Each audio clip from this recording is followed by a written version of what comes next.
Yo, what is going on, my friends? Welcome back to yet another video, and as always, my friends, I am reminding you to smash that like button. And if 60% of you watching this video right now aren't subscribed, I urge you to join the 40 percentile right here. Today's video is an absolute beast, and today we are looking at the Yesteryear because in the recent TWAB, Bungie announced that the adaptive frame pulse rifles are getting a bit of a buff. That's right, with Bungie saying the following about adaptive frame pulse rifles.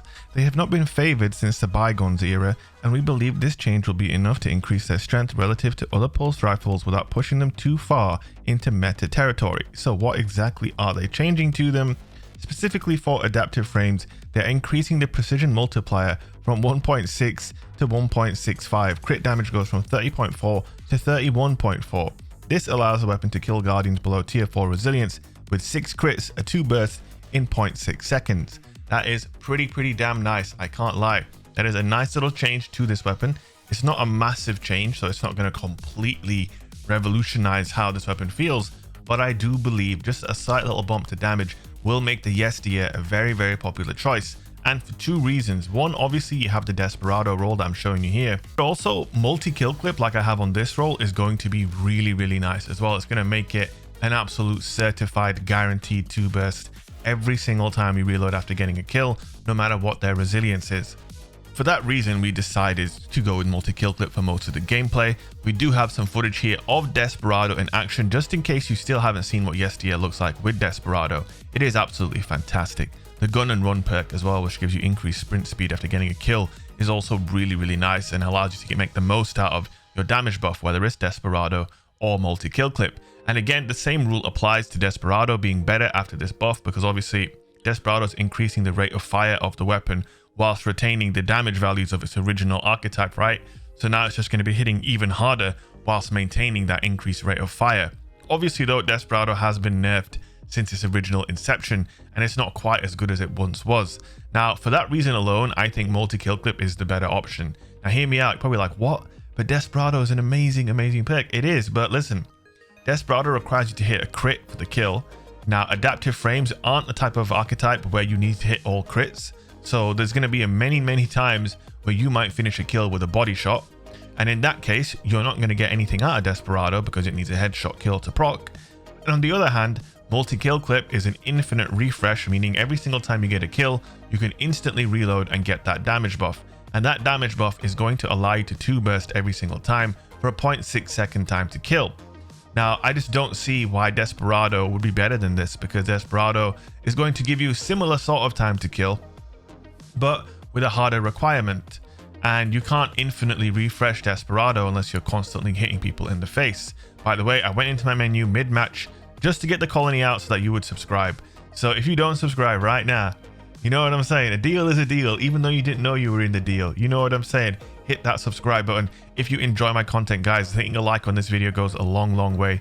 A nice and easy way to support me. But anyway, going back to what I'm saying, and I think the gameplay supporting this evidence, multi-kill clip is the way to go on this gun. Now, again, Yesteryear obviously is attainable in Gambit, and you can focus for some weapons. Unfortunately, you can't focus for the Yesteryear just yet in Gambit because it only just got put into the game. That being said, I haven't played a lot of Gambit, right? And I have 3 pretty damn good Yesteryears. So it's not too hard to get. The drop rate's pretty generous, so I would recommend it.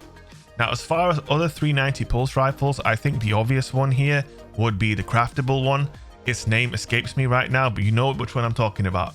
You know what I'm talking about. The craftable 390 with Zen Moment and a few other good perks. However, that one I'm pretty certain does not get damage perks.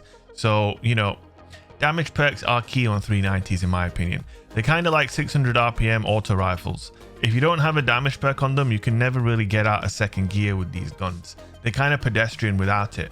Now, that being said, this damage buff change could mean that you don't want or need a damage buff on this gun anymore, or this archetype. But I think because it's like a minimal change and not a massive change, I still think damage buffs are going to be the way to go with this weapon type.